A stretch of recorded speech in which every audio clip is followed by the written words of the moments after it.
everybody, it's Christine, and I have a third video for you in my series on using grids on scrapbook layouts. Today I am going to focus on using a grid with a big title, and you can see that I'm starting things off with my title work. The reason for that is that I am adding Nuvo drops inside of this cut up piece.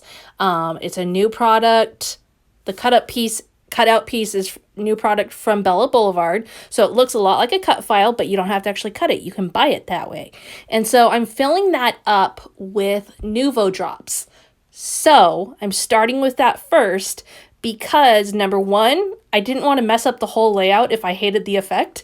Number two, I wanted it to have time to dry. But really, mostly, I wanted to see how it would look before I put all my pictures on and did all the work. And then if I put it on and I didn't like it, then I would have been annoyed and had to start again and yada, yada, yada. Obviously, since I'm showing it to you, I liked it. So you're seeing me start with that. Now, this is really easy to replicate with either using these cutouts from Bella Boulevard, which I will link you up to down below, or if you do a cut file with open writing, just adding in those Nuvo drops inside. Obviously, this isn't something you want to do on every single layout because it's going to use a lot of your Nuvo drops. However, it was a really fun way to add a whimsical touch to this layout, as well as some dimension. And I kind of like that it has the feel of snow for this Christmas winter themed layout. Now, if you're looking at this and going, seriously, Christine, more Christmas? Yes, more Christmas. Number one, I've got Christmas still that I need to get done. I've got Christmas product that I still want to use. I don't want to waste it. And you can use these design principles on anything. It does not have to be a Christmas layout that you could duplicate this for anything. So if you are completely over Christmas, etc., please don't go away. Just bear with me because I think you can still get something out of this. Now, you can see I've got my title on there. I've given it time to dry. Now I'm going to start adding on my grid element. First thing I'm going to do is add this red sticker strip on the opposite side of my title. This is just to add some brightness to that side of the layout and help you to look at the whole layout and not get stuck just on the title or just on the grid, but draw your eyes all the way across it. I am going to use a 2x8 grid setup, 2x4 grid setup with 8 squares total. And what I'm going to do is mount the green patterned paper onto this white patterned paper and put those on there. And then that is where I'm going to use the space for my pictures. Now, you could use this for 8 pictures. You could make it even smaller and go down to 10 or 15, or you could put as many squares on there as you want to. I felt like these squares worked really well with this cutout file because they were about the same size as the letters in the title. And I just liked the way it complemented it. Additionally, I did my white patterned paper as the background to complement the title, to pull the whole layout together. And these are just things that you think about when you're working with a grid. You can get really creative with grid layouts, or you can be kind of boring. And so thinking on that, thinking about the design principles that you know, thinking about ways that you can take it out of just the square look, all are important when you're working with a grid layout. Now, right now, I've got a pretty traditional layout going. Very classic, aside from the title. The title is definitely not classic and not traditional.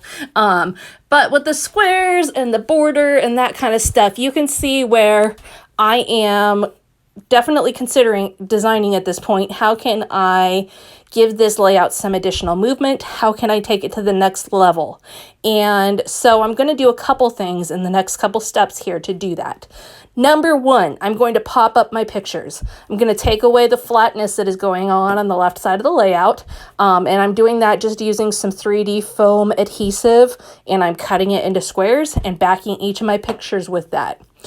For this layout, I'm doing a sweeper style layout, and what I mean by that is I'm covering a whole event. Instead of focusing on one moment in an event, I'm covering pictures of all 4 of my kids. So I have at least done that of all 4 of them, and these are not my most recent Christmas pictures. These are from 2018, thus I would really like to get them done.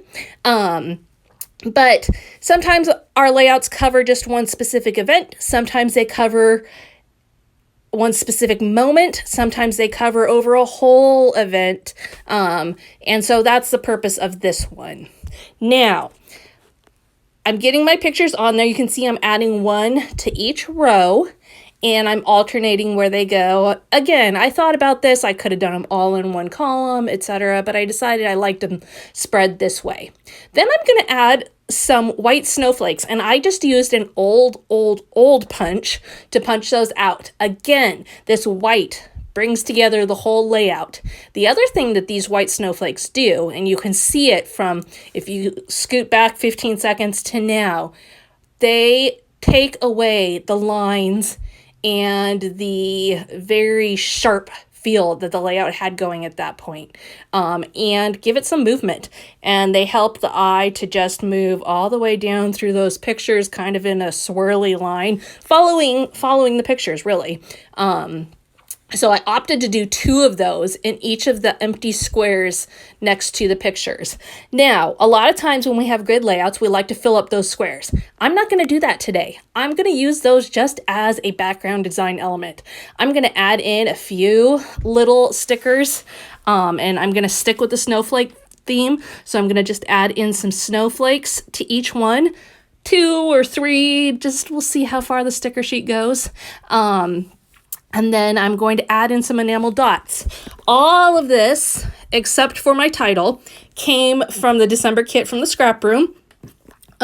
So it was all part of the Flavors of the Month kit or the embellishment kit.